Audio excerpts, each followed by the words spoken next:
Well, hi again, everybody, with Bob Lobel. I am Mike Lynch, and welcome to UnAnchored Boston on this historic day here. We tell you that our show, as always, is brought to you by Cold Springs RV, your destination for all things camping. And where? We're in New Hampshire, of course, and by the great George Gray, the big wheel at George Gray's Lexington Toyota. More from our sponsors a little bit later on. Right now, we are broadcasting live. Yeah, live. We're live, actually. Yeah, we are live. And pinch ourselves. We are live. We're breaking ground here. We just had at noontime today. This is Thursday. We had Bill Belichick and Robert Kraft, and Robert Kraft just spoke for about a half hour or so himself. And right now, we're going to open up to your comments, your thoughts, your questions, and we'll try to get them if we can, and sort of try to sort this whole thing out. But Mike, let's do this. Why don't you pretend to be Belichick and I'll pretend to be Kraft for a second, okay? all right, so don't try to hug me because I got a No, we don't hug. We just shake and make it look like we're friends. What was it awkward? Do you think when Kraft tried to, Well, he's the one that said a marriage sometimes, after 25 years, 24 years needs readjusting or something. So I think it would be awkward to hug your former spouse if that's. But I wanted to just tell you this, Mike, or Bill, we tried to get compensation for you, but that's why I said we're not going to put in for a transaction because we didn't want to make it feel like it was a dollar cents thing with us. We wanted you to go because we respected you. So just because we couldn't get compensation for you doesn't mean we didn't want to. So I just want you to know that going out. So we did not try to get compensation is what I'm saying, although we did try and we came up empty. So, I mean, Tennessee wanted to make some kind of swap, but, what's the deal? 1 for 1? So it wasn't worth it for us. So just thought you ought to know. Well, I like that. I may now think about coming back in June when you have Tom Really? Brady. I don't bother because for the Brady thing, yeah. Yeah, I may come back. I may not come back. No, I think that would be. I guess it depends on where you go, but I tell you where I'd like to see you go, Bill, is Dallas. I really like to see you go replace Mike McCarthy because I think no matter where Dallas or Atlanta, and some NFC team where I don't have to bother with you, to tell you the truth. Well, I'm trying to think right now. What are my options? The LA Chargers. You got to deal with the Kansas City Chiefs. You got a lot of Chargers. You got to know NFC, Bill, is really the place for you. I'm a neophyte owner. Don't forget, I'm lucky to be in an ownership position. I could have been quarterback in this league more easier than to be an owner. So I'm told that, and I'm sure you are, and a lot of people are too, that Atlanta might be the best landing spot for him. yeah, I think geographically that makes the most sense. But just remember this, Bill. If nothing else, and I come from a family that's built a culture around businesses and taking care of my people. But the reality is, Bill, you made a lot of money today. Let's not forget the fact that you made a big score today. And I'm not saying you didn't deserve it because after all you've given to our franchise and our family, look at the money that I had to pay you, $25 million, which is, fine. We wrote that into the contract. But then again, you're going to negotiate with 6 or 7 other teams, which is probably going to get you another big score.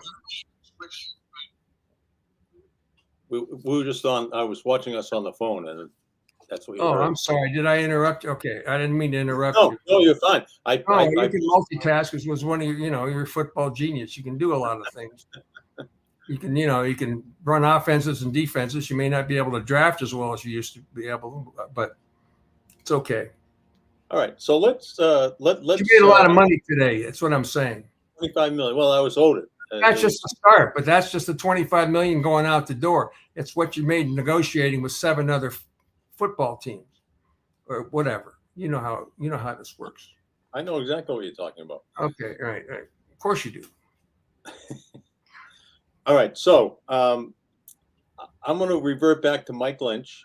I'm going to step out of my Bill Belichick clone, Okay.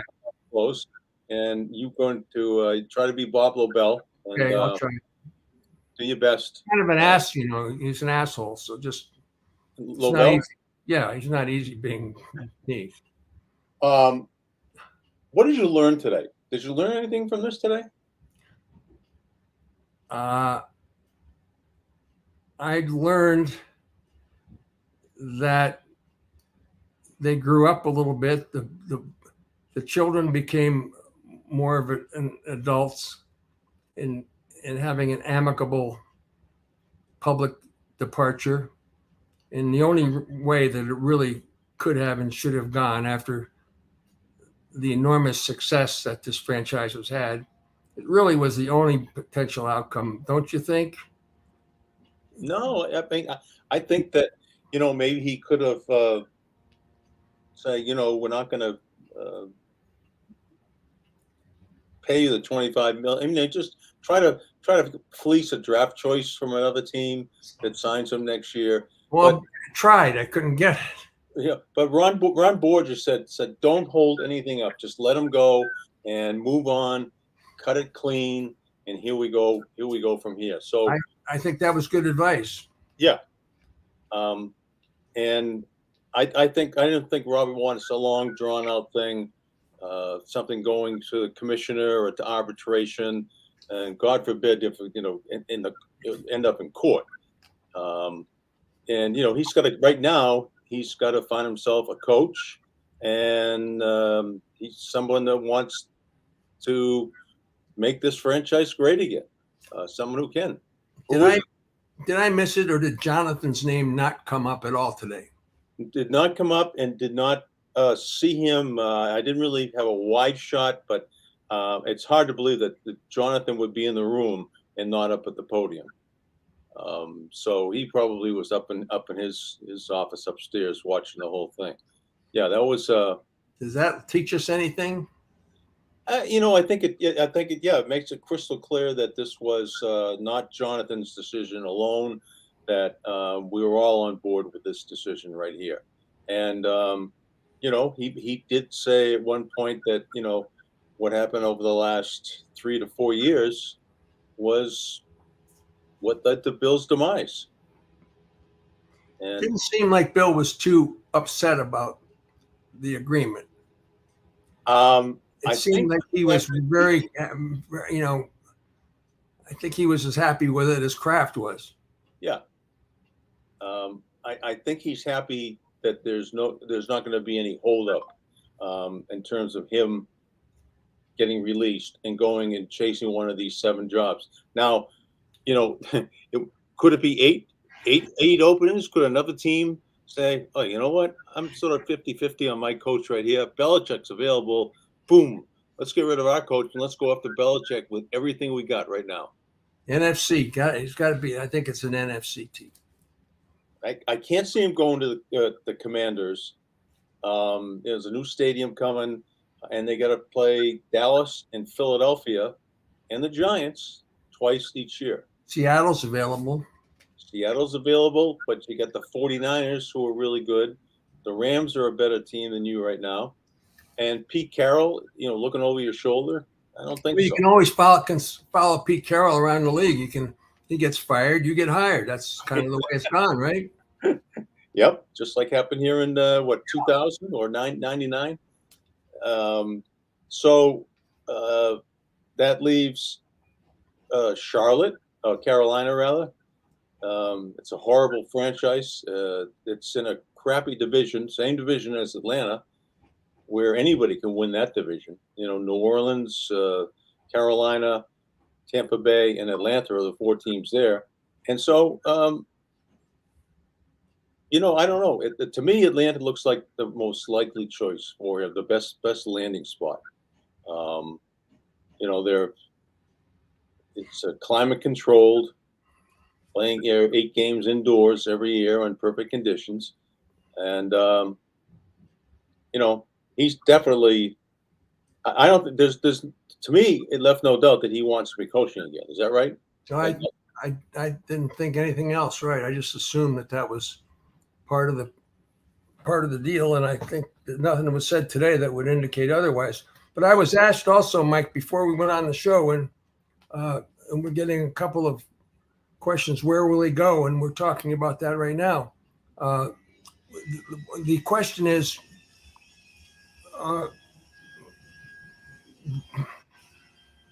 well, what was the question? Oh, in terms of big stories in Boston sports, big stories that we've covered, where does this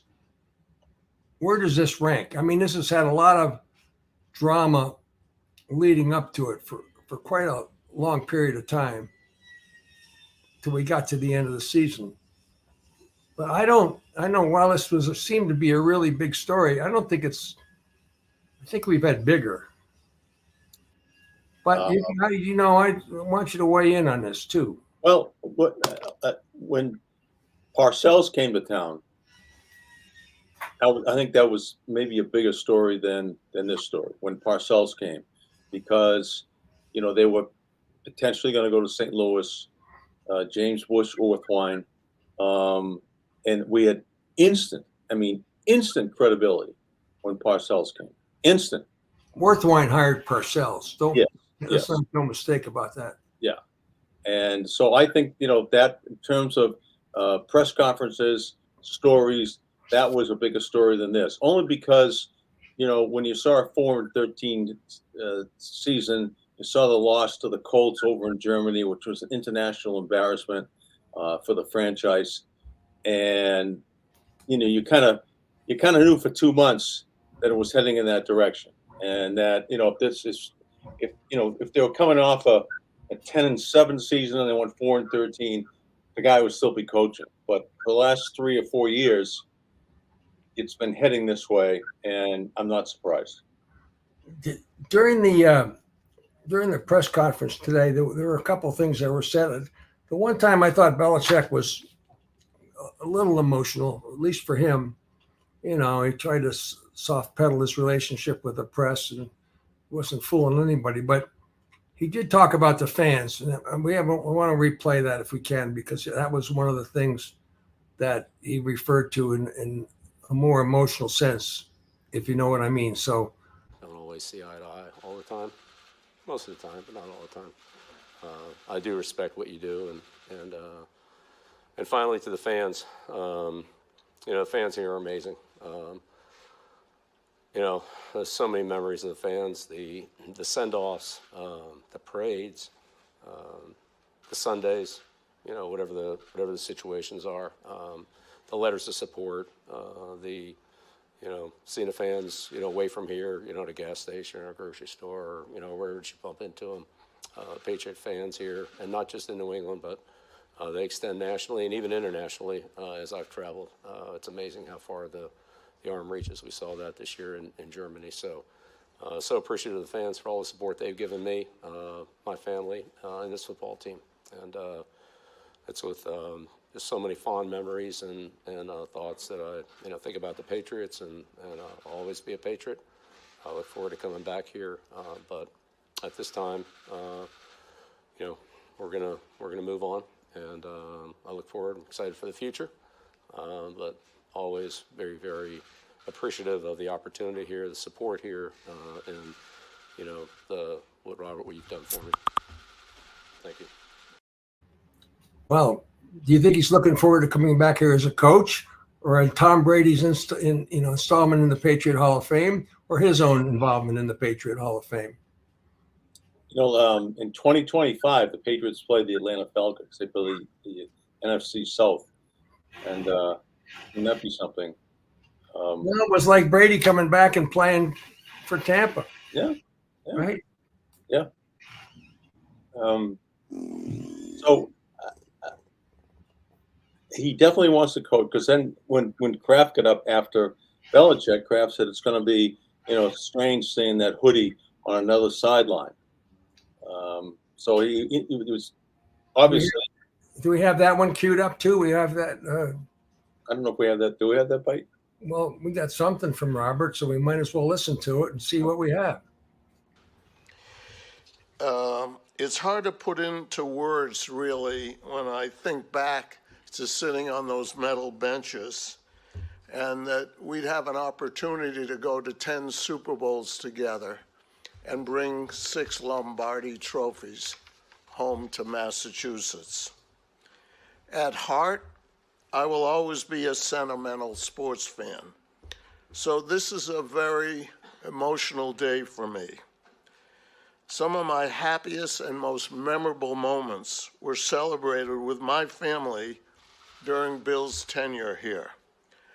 I recognize that it also is a very emotional day for many of our fans and most of our fans, as it represents the end of an era, one that hopefully will always be celebrated in this region.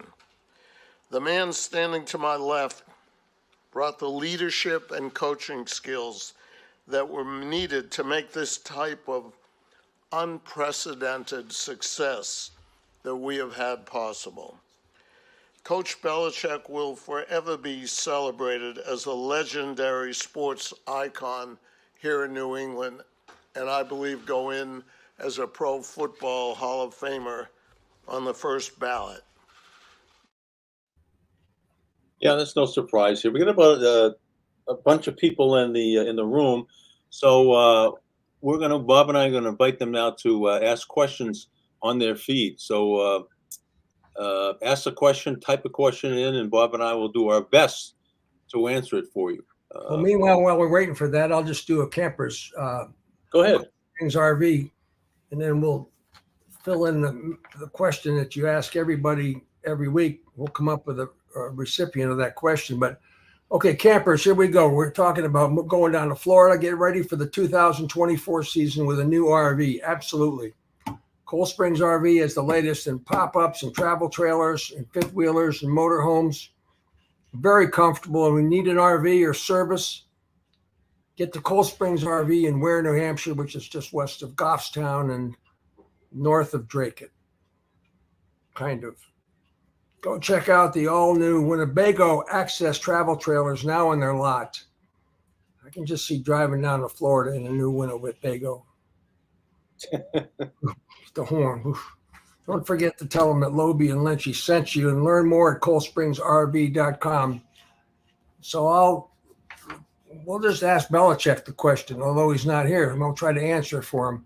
Who would he? Go ahead. What's the question, Mike? Well, the question is, Cold Springs RV is in the process right now of building a Lobie cruiser to drive all around the country, and our guests on the show get the use of Lobie cruiser for 1 week, and you have to drive cross country. We'll fly you back, and you have to pick somebody you would like to have to ride shotgun with you going cross country. So, all right. I think Belichick. I would answer.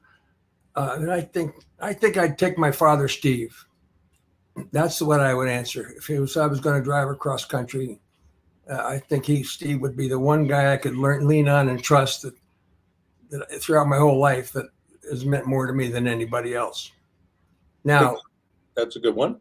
Yeah. Now, if you were Kraft, this same thing. Who would you pick? There you go. Taylor Swift was taken, right? Taylor Swift is. That's true. She has been taken. Yes. No. Borges took Raquel Welch. That's Kraft. You want to take Taylor Swift? Nikki, whatever her name was, or Ricky Bobby.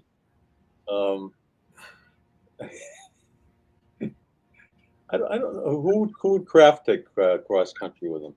You have to have somebody that would adore him. Who would go? Pay homage to him cross country.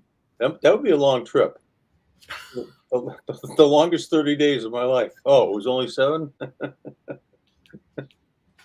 Well, maybe he'd pick you, Mike. Well, I don't think so. Say I'm busy. I might have to pass on that. Yeah, I might have to pass on that. I can't do it. I can't go. Maybe take Jim Harbaugh. Boy, that'd be something, huh? Yeah. So we've got a few questions up here. The people from Cold Springs RV says, where will he go? Well, we've sort of been talking about that. And for my money, if it's one of the 7 slots that are currently available, Atlanta. I'd like to see him go to Dallas just because you think the job's going to be open if they don't win the whole thing? if they don't, I think if they lose to the Packers this weekend, he's in trouble. But no, let's just assume Atlanta. For whatever, it's fine. But it doesn't matter. Just let the story. Let's end this story, right? Let's get this story over with. And we got a long way to go before it ends because now Kraft kind of him and hawed about it, the general manager, whether he was going to pick a GM or coach first. And if his coach is going to be Vrabel, then Vrabel's going to pick the general manager. That to me was an indication right there. But I mean, I think Vrabel's situation with his general manager in Tennessee led to the fact that Vrabel's gone. Right? Yep. And so I don't think Vrabel's going to. Oh, by the way, Mike, not that it's important, but Vrabel was born in Akron, Ohio.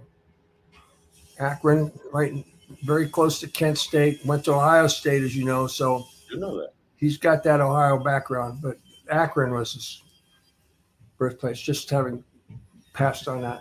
I spent a couple of nights in Akron when Andre Tippett got into the Hall of Fame. Stayed right by the Akron air. We flew into Akron, stayed there, and drove over to Canton. When you're parking in somebody's front yard. So, all right. So is that going to help us? Well, I worked at Firestone. How's that for the summer? I worked at Firestone Tire and Rubber Company. You did? Yes, I did. Summer job. Wow. I ran an elevator from 6 at midnight to 6 in the morning. Really? Fell Who asleep. was on the elevator? Workers? Yeah, Reclaim Rubber Plant. It was Firestone Reclaim Rubber Plant. It was the noisiest, smelliest, dirtiest job you could possibly imagine. But I was happy to have it.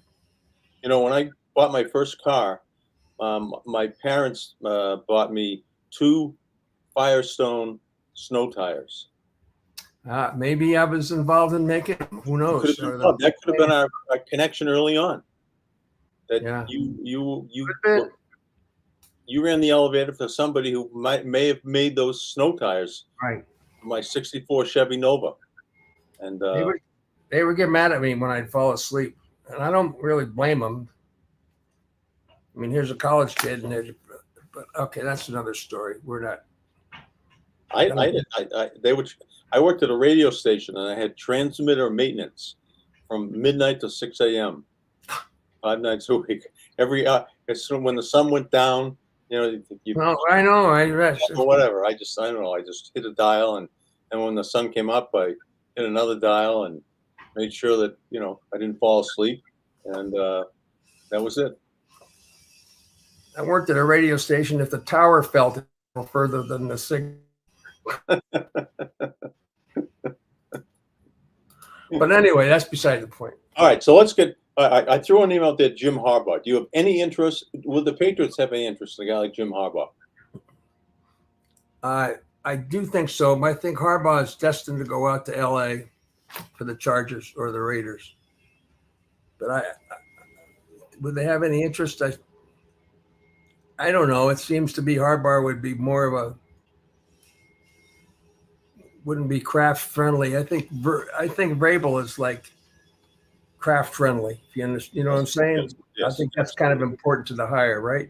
I think we've learned that. So if they hired Mike Vrabel over Gerard Mayo, is that a problem? And is that a deal breaker? Does Gerard Mayo said, "See you later," and see Bolt New England? That's a good question. I mean, I don't know that. Vrabel's got 6 years head coaching experience under his belt. Mayo. And he's here. He's a member of the Patriot Hall of Fame. Yep. And I think in a perfect world, Mayo would be the defensive coordinator and Vrabel would be the coach. Last time when he hired Bill Belichick, if Belichick did not want the job, the guy that Kraft wanted was Butch Davis, the coach of Miami at the time, University of Miami. Right. He was going after a college guy, much like Jerry Jones. Or maybe Saban and Belichick will trade jobs. You know, what a coincidence that whole thing was. Doesn't it just seem like? I know, it's just surreal. Yeah. But you can add Pete Carroll to that too. What about Belichick going to Alabama? That's what I'm saying. Yeah. He and Saban just trading jobs. Yeah. He comes back to the NFL. I'm sure they talked about it on the phone and joked about it. Sure they did.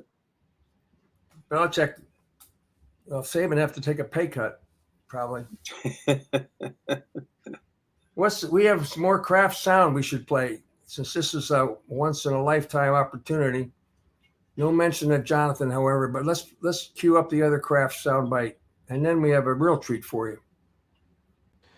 And the fact that it was done in the salary cap and free agency era makes it even more extraordinary. I thank Coach Bill for his hard work and dedication. It'll be difficult to see him in a cutoff hoodie on the sideline, but I will always continue to wish him continued success, except when he's playing our beloved Patriots. So I thank you all for coming here today and being part of this celebration. Thank you. Thanks, Robert. He's got a cold, so I'm not going to kiss him. Well, there's no doubt about the fact that he's going to come back and coach, right? Absolutely. Do you know the story about the cutoff hoodie? Go ahead. You know, one day I asked her when I was doing the show with him. I just said, you know, what is this with this cutoff thing? First he had a cutoff. I remember like halfway between his elbow and his wrist, it was cut off like yeah. And so I said, what is that all about? He said, do you wear a hoodie? I said, well, you know what? I got one from Bridgewater. Raynham gave me one when I did a high five or something. He says, when do you wear it? And I said, when I'm breaking leaves or doing something in the yard. He said, does it ever bother you when the cuffs are like too tight or whatever? I said, yeah. He goes, well, you know, do some yard work this weekend. Take a pair of scissors and cut off part of your sweatshirt. No so way. I did it, and it was pretty good, you know. So I go in the next week to do the show on Wednesday. He came in. He said, "Did you cut your sleeves?" And I said, "Yeah." He said, "Well, how was it?" And I said, "It was pretty good. It was liberating. I really liked it. It felt good." What an innovator! What a. So I did, yeah. Look, you know what, a man crush. Just give me a hug, Bill. Come on, one time for the road, Bill. He doesn't have a cut there, but this is that. Go ahead. Yeah, we're gonna get Jeff Benedict back on here. This is the other thing that's gonna be. I'm interested in that soundbite from Danny Amendola. It's the best ever. We worked for Bill. We played for Tom. You're going to hear it in just a second. This is the trailer. All right, let me give you a little background on the dynasty. Jeff Benedict wrote this book 2-3 years ago, and we had him on. It's a book about, obviously, the dynasty, 2 dynasties, really. The Patriots, you can count them, probably never to be repeated. It's hard to imagine it would ever be repeated again, the way it all worked out. However, Netflix, in the middle of February, I would say February 15th, actually. 16th. Okay, I stand corrected. It's the 16th. It'll be dropped on Netflix, the dynasty, the Patriots dynasty. Benedict is like the producer, but we have the trailer, and in this trailer are some really fascinating sound bites. And it's a fascinating trailer. So why don't we just play it and give you a sense of what this is going to be about, because we're all going to be watching this when it comes out. This team will be scrutinized, celebrated for as long as the game is played. In pro football, nobody's entitled to anything. You have to go out there and earn it. I was pretty intent on proving myself. We were going to determine the future of football in New England. The Patriots are Super Bowl champions! First dynasty of the century. This game is like a narcotic. You're chasing that forever. Breaking news right now. Spygate. Deflategate. Aaron couldn't separate himself from that dark side.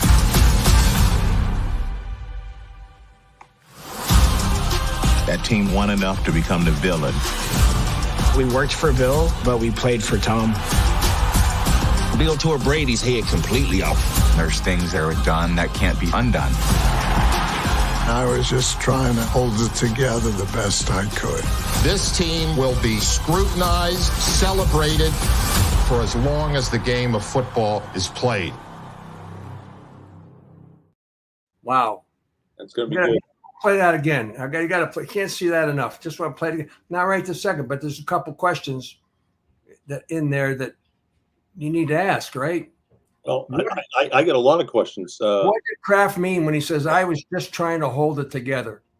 What the hell did Kraft mean when he said that? What was said? Something was falling apart at some point. Relationship between Brady and Belichick. I gotta believe that was. I was just trying to hold it together. No question about it. No question about it. Get those two through the season. Get those. It will never be the same after the trade when Jimmy Garoppolo got traded. What was Garoppolo's picture doing in that? Why was Garoppolo depicted in there? He was a big part of the story. When you put trailers together, you don't just grab a tape and just right. That's exactly.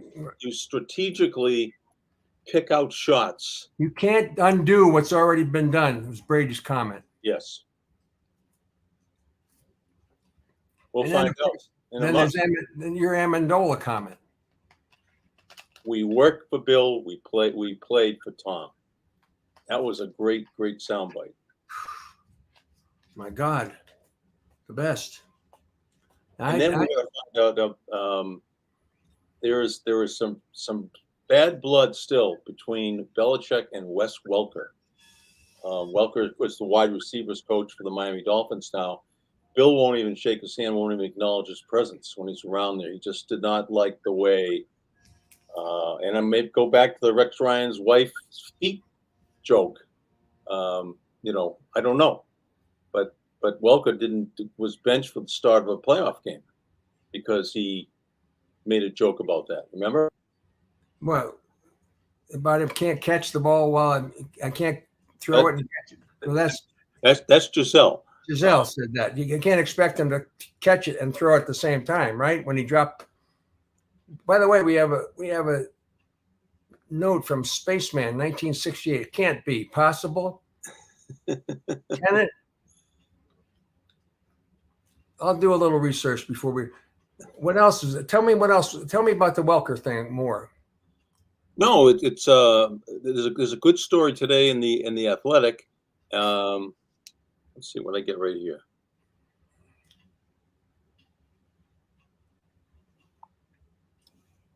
I'll tell you, it was a good story, but apparently he's got. Jeannie Reardon wants to know: Will Bill stay with the Patriots in any other capacity? No, Gene, he's gone, unfortunately. But Welker and Belichick apparently don't see eye to eye. Bill was really pissed at him for signing as a free agent with the Denver Broncos, who played the Patriots in the playoff game later on that same year. Remember that? Yeah, go ahead. I screwed up here. Go ahead. Yeah, so they do not have a good relationship. They played the Patriots twice the last couple of years. Obviously, when he was coaching with Miami, Bill doesn't even. He's dead to Bill, basically, and Bill's like that. Mangini is dead to him. Some people just are. You don't cross Bill, and Wes Welker did. I'm there. Are you there? Yeah, you putting your light on and off? Can't see me, can you? Yeah, I see you. You do. I can't see me, which is okay there. Not that it's important. I'm going to play that again, all right? I'm going to play that Dynasty trailer again. Sure. And let's see if the Spaceman really is the Spaceman, because back here. This is gonna drop on the 16th of February on Apple Plus. This team will be scrutinized, celebrated for as long as the game is played. In pro football, nobody's entitled to anything. You have to go out there and earn it. I was pretty intent on proving myself. We were going to determine the future of football in New England. The Patriots are Super Bowl champions. First dynasty of the century. This game is like a narcotic. You're chasing that forever. Breaking news right now. Spygate, Deflategate. Aaron couldn't separate himself from that dark side.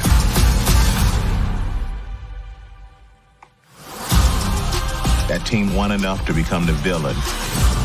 We worked for Bill, but we played for Tom. Bill tore Brady's head completely off. There's things that are done that can't be undone. I was just trying to hold it together the best I could. This team will be scrutinized, celebrated for as long as the game of football is played.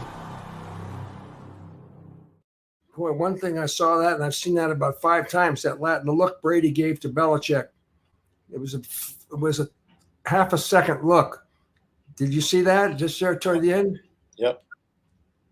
You know, I've said this a dozen times on this show, is that a good friend of Brady's, I know exactly where I was. I was at a golf tournament at Golf Club of New England. And it was first week in August, so probably exhibition game was coming up. He said, he said, Tom is convinced that Bill is going to trade him at the end of this season and that Garoppolo is going to be the guy going forward. Well, we got to the trading deadline, and that feeling was so strong by Brady that he went to Robert Kraft a number of times and told him those exact feelings. And that's when Robert stepped in and said to Bill, "You're not trading Tom Brady. Get rid of Jimmy Garoppolo." And it was about 2 hours before the trading deadline on Halloween Day that year. And Brady never forgot that. And Brady won 2 more Super Bowls, I think, after that. But that stuck in his craw till the day he left. Left here in New England. And Can't undo what's already been done. Was Brady's. That's what that line is referring to right there. Can't undo what's already been done. Yeah. Yeah. You know, I would say this about the book, The Dynasty, which is right here. Okay. I think the book is driven toward the craft side of the world. Yeah. Right? Yes. It's a hell of a read, though. It's a hell of a read. And I also think the Netflix the documentary, the Apple Plus, the documentary is also going to be very similar to this in terms of the philosophy behind it. But I don't care. It doesn't matter. It's just all about interest. It's about interest. It's not about favoring Belichick or Kraft, but those are the antecedents here. Those are the guys that are opposite each other. Brady was on, the whole thing that Kraft said, "I'm just trying to hold it together." And who'd have said Bill took Tom's head off? Who said that? Remember, did you? I'll have to play. You want me to play it again? This was good. Okay, fine. This is okay. I got a couple of things. Jess Hollowell Lindley is up in Gloucester. Was it hard not being in Foxborough today? Calling my 2 favorite sports guys. No, we didn't see your 2 favorite sports guys in Foxborough today because we were here, Jess. And then she said, "Aaron, will more come out on Aaron?" I think everything that's come out on Aaron has come out. He committed suicide in prison. And as Deion Branch said in the thing, he just could not get away from facing the dark side. But talk about a chapter in Patriot history. Yeah. Yeah, that was the spaceman in 1968 says, "I'm not the real spaceman. I was left-handed pitcher from Massachusetts who threw a bunch of junk like the great William Francis Lee. Okay, we got you. I appreciate you clearing that up. Thanks. We get excited easily. So does this entire football staff need to be wiped out, start fresh, start clean? Depends who the coach is, right? I don't know. You wonder about Belichick's kids, you know? Do they go? He takes them with him wherever he goes. Is that you saying that's? I'm saying I would if I had the money to put down on that, I put down on yeah. I'm going with him. Yeah, I think he's got to make that part of the deal if they want to go. Right? Maybe they don't want to go. No, absolutely. They've got to do that, and all this stuff's going to happen fairly rapidly because the free agents period is coming up in less than 2 months. March 10 or I think March 10th is the legal tampering day, and then 2 days later is the free agent signings. And so if Belichick wants to coach again, some NFL team, they're all calling his agent right now, and they're all reaching out to him. And then Robert Kraft, if he really wants a guy like Vrabel, he's going to have to do it before some other team steps in and grabs him. So there could be some. I know there will be some major sports announcements and along those lines coming up in the next days to a week. Here's the question, Michael. Is it going to matter? Is it going to make any difference in our lives? Is it going to affect us in any way whatsoever, realizing it's going to take 4 or 5 years to rebuild this team into something that it may never be rebuilt into? In other words, can you just say, I don't care what's going to happen, just let it happen? Well,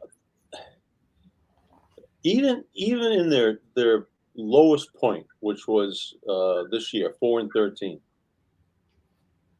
something about them, the curiosity factor, made you watch the game, and then made you watch the fifth quarter because you wanted to see how ornery he could be, how impatient he could be. Would he bite somebody's head off? This makes the fifth quarter much less attractive. There's no question about that. Much less attractive. It was great when you guys, when Parcells was coach, and the guy, asked him if he outcoached Pete Carroll that day. And he said, that's a dumbass question. That's a dumbass question.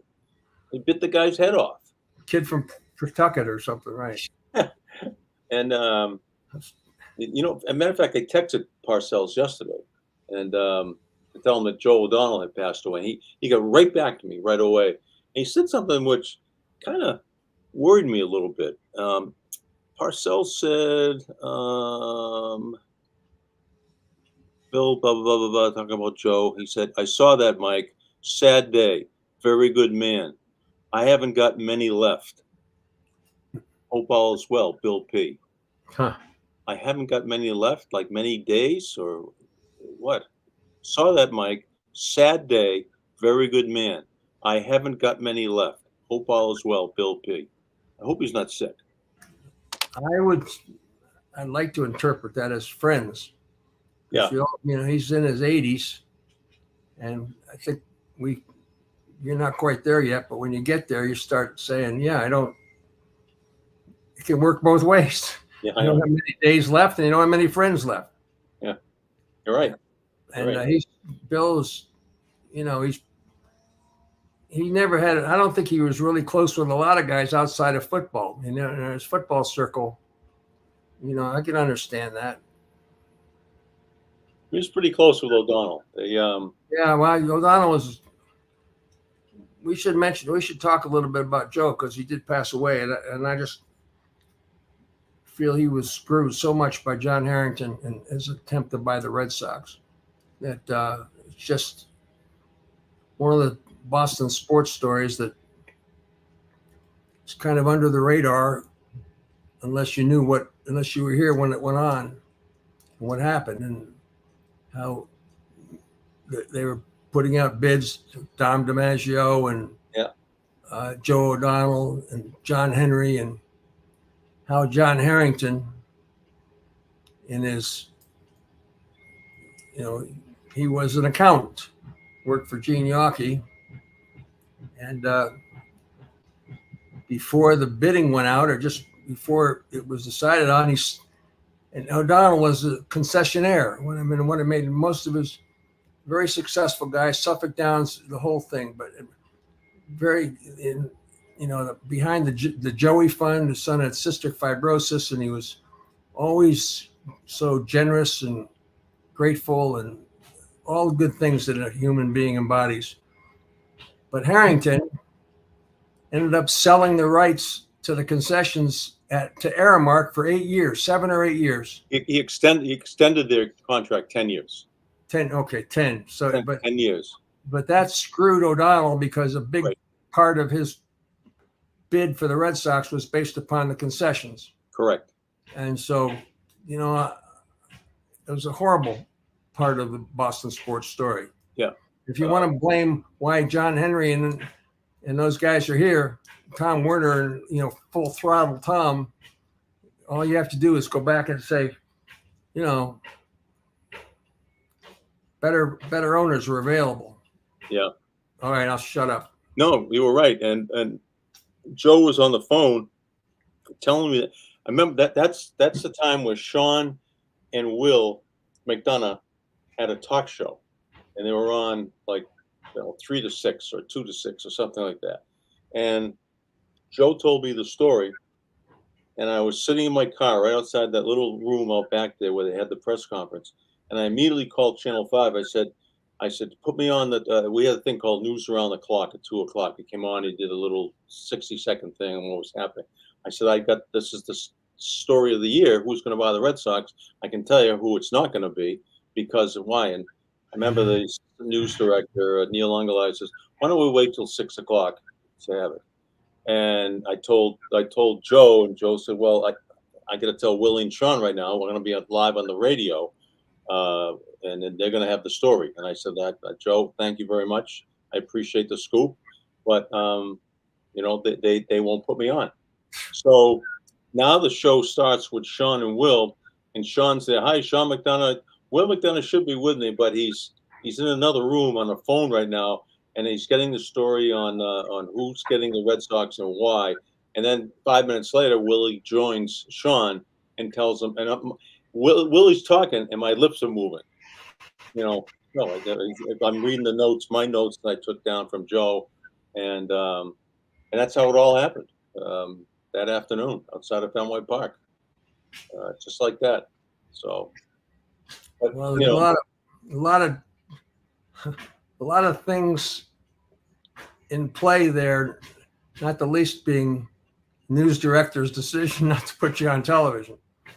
I'm just saying, we all went through that, and from time to time, and so it was just very frustrating when you had what you had, and it was a huge story, and that was a huge story, and it's like a huge story that never really has a lot of traction, because we're decades past it now. Yeah, and it was the story of the year, right? Would you agree that who's going to buy about who's going to buy the Red Sox? Yeah. Yes, definitely, without question. And I know Dom DiMaggio was a huge player.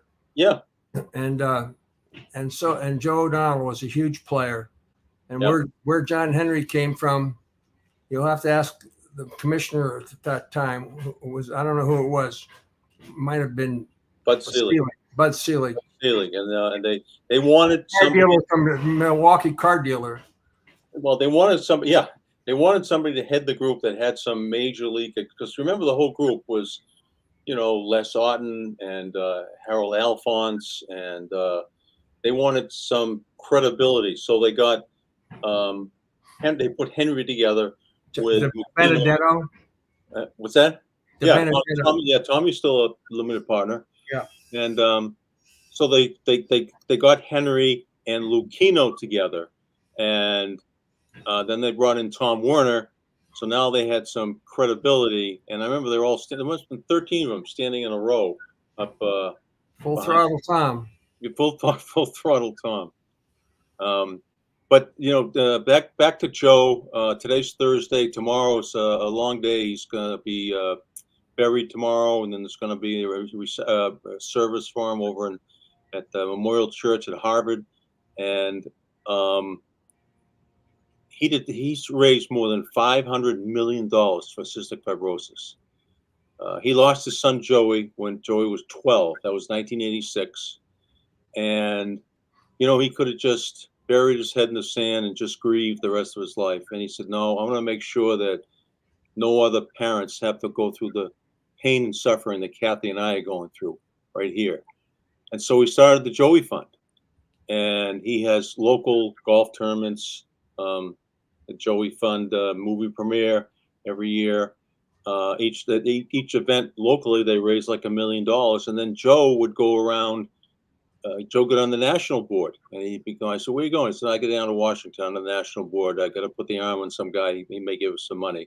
And then I remember we were playing down at Oyster Harvest one 4th of July, and Joe was on the phone the whole time. He said, "Go ahead, play the hole without me." I was, "Well, put the phone down, hit your shot, and let's go." Well, he was with the head of the head doctor at the cystic fibrosis, and they just got approval of this drug called Kalydeco. And it instantly changed the lives of young kids who were constantly getting whacked on the back because they had to get the phlegm out because their lungs become filled with mucus and phlegm all the time. And as Kalydeco has extended the life of so many now. I've heard from somebody yesterday whose 2 kids were diagnosed very young, and when they were like under 5 years old, and they're now 43 and 45 years old because of Joe O'Donnell. And Joe never sought anything in return. He never brought cameras around press conferences. You've had him on, remember Hot Dog Safari? They even hit Eddie Edelman, and you'd have him on your sports final show on a Sunday night to talk about the craziest thing in the world. They're gonna go to Suffolk Downs or wherever we're going to raise money. Yeah, And, it's just so sad to hear that he passed. And, anyway, that's the story.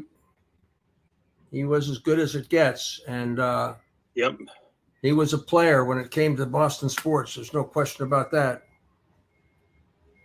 And while I mentioned that Vrabel grew up in Akron, Ohio, he went to Harvard. There he is. Silver-haired fox, that boy. Yeah. Joe, I got my that's at my daughter Molly's wedding, I think. Nice. Well, maybe we ought to end up the show here. Will you have a George Gray spot? I do have one right here. And let me. Do you have any more things you want to talk about in terms of? Well, I think we're all. Let's get the spot in first. Hey, if you're thinking about a new vehicle, and Bill Belichick may need one now because he's going to have to go out of town. Go where Lowy and Lynchy go. Go see our good friend George Gray at George Gray's Lexington Toyota. We've been customers for years because we know George Gray will treat you right. They're family-owned, operated dealership that we trust, and you can trust as well. Go see the great George Gray at George Gray's Lexington Toyota. Walk in the door and say, "Where's the big wheel?" And they'll know what you're talking about. They're talking about George because George is the big wheel, and he's been a great sponsor of ours, and we appreciate it. And I saw a text from him today. He was kind of bummed out when Belichick left. He's a big sports fan, and we're glad to have him on board, and we appreciate all of his support. Well, Belichick made a lot of money today, so if he's interested in getting a new car, all he has to do is go and talk to George Gray. I think that's a great idea. Go over there and maybe pick himself out a new Highlander or something like that. And I don't know if he won't need it down in Atlanta, but now imagine having a talk show like down in Atlanta, Las Vegas, LA, and now they got the greatest coach of all time is available. Yeah. Go ahead. I'm sorry. No, I mean, how do we get them? I mean, we'd be doing, when we had coached, when we had openings, we haven't had an opening here in a quarter century. So we don't know what it's like. No, we don't know what it's like. But I'm going to ask you this, okay? Yeah. In all honesty, and what else would I ask you except for all honesty? I made a lot of fun out of this. We're all trying to enjoy it and remember it's just sports. But everybody brings up Belichick without Brady. I'm tired of hearing that thing. But Belichick has lost more games than anybody else, and he's won more games than anybody else, except Don Shula. But he's lost more games than anybody else as well. So I think it's hard to say he's the greatest of all times. I just have a difficult time with the whole GOAT thing. You know what I'm saying? I don't know. It's just the GOAT thing in general, whether it's Michael Jordan, whether it's Julius Erving with Magic Johnson, Larry Bird, greatest of all time. It started with Brady, and it just should end with Brady. Do you know what I'm saying? It's just, and I'm not convinced he was the greatest of all times. You can name 4 or 5 other quarterbacks that might have been the greatest of all times. Unitas, Marino, right, Bradshaw, Montana, right, Bradshaw. You can name any of these guys. So I'm just, who knows? I mean, it's the greatest of all times. It's kind of stupid, actually. Well, when you look at, as a coach, he's been to 9 as a head coach, 9 Super Bowls. I know that, Michael. I know that, and I know that he had players, and I know that he should have maybe won a couple more, and maybe should have lost a couple more. And it's always the way it goes. I mean, we can point out 3 right away that he probably should have lost, including Seattle, that won in Seattle, and won against Carolina, and whatever. I'm just saying. They should have won both Giants games. Well, yeah, there's no right. So you can go right back and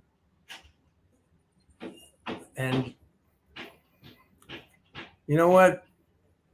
Tom Brady's not walking through that door anymore. Good line. Where'd you get that? Did you make that up? No, I just made it up. Tom Brady's not walking through that door. Neither is Rob Gronkowski's not walking through that door anymore. Nor is Julian Edelman walking through that door anymore. How about that? That's pretty good. I wish I thought of that. No, that's all right. There's plenty of stuff out there. We work for Bill. We played for Tom. That's going to be a great series. We're going to get Jeff Benedict on. Yeah, good. Sooner the better. That's great. Let's see if he's written back to me. Email. As long as he didn't say who. All right. I like doing this live thing. Yeah. Nope, I don't see anything here. Well, you could have lied. You could have said, "Yeah, I'll get right back to you." Maybe he changed his number. Well, maybe. I don't blame him. No, he'll be a great guest. We'll have to talk about this. My question for him, and correct me if I'm wrong here, and if I am, I won't ask it. Were you complicit in the knowledge that Belichick was gone? Did you have to know the outcome of this inside drama going on with the Patriots before you did the Dynasty documentary? Fair? Did he or did I? No, did he? Was he in on? Did he know the outcome? Did he know that Belichick was gone? Yes. Kraft had to share with him. Yeah. You think it had anything to do with the timing of the announcement? That's really peculiar, the timing. I'm just asking. Do you think is that a fair question to ask, Benedict? Well, the last time we had him on, I said, you sound like there's going to be an epilogue to your book. He said, "Stay tuned. There's something coming." And that was when we last talked to him. That might have been a year ago, maybe a little bit more. He was right about that. Yeah. So it'll be interesting to watch this. What I'm wondering is when you see the pictures of Belichick there with his suit on, and when was that taped? You know. Yeah. You know what? That could have been 3 years ago. Could have. Yeah. I guess. Oh, there they are. Oh, there you are. Oh yeah. Well, I was in happier days. I know exactly where that was. It was at Sankaty Head, and then I know the question I asked him about his press conferences with the media. And he thought he got a big kick out of that. At least I made him laugh. He's wearing a question any football pullover. I could see the Sankaty Head. Yeah, it wasn't any serious questions about football. I mean, where would I go with that? Yeah, he always. Oh, I get one thing I want to just share with you. I was cleaning out the desk yesterday, and I found this folder. So I opened it, and it's a letter written to me from Bill Belichick. Oh, nice. See it on the stationery, and it's yes, right down there. So I thought it was pretty good. Now this is when we lost. This is February 17th, 2009. We had just lost Patriots All Access to Channel 4, and it happened in a way, crafty craft, as Parcells would say, that I wasn't crazy about the way it happened, and I asked Belichick if I could maybe do a 2-minute drill with Bill, like I'll come down once a week, So anyway, he says, "Dear Mike, thank you so much for your kind note from a few weeks ago, and so much more for making countless weeks over the past 9 years so enjoyable for me.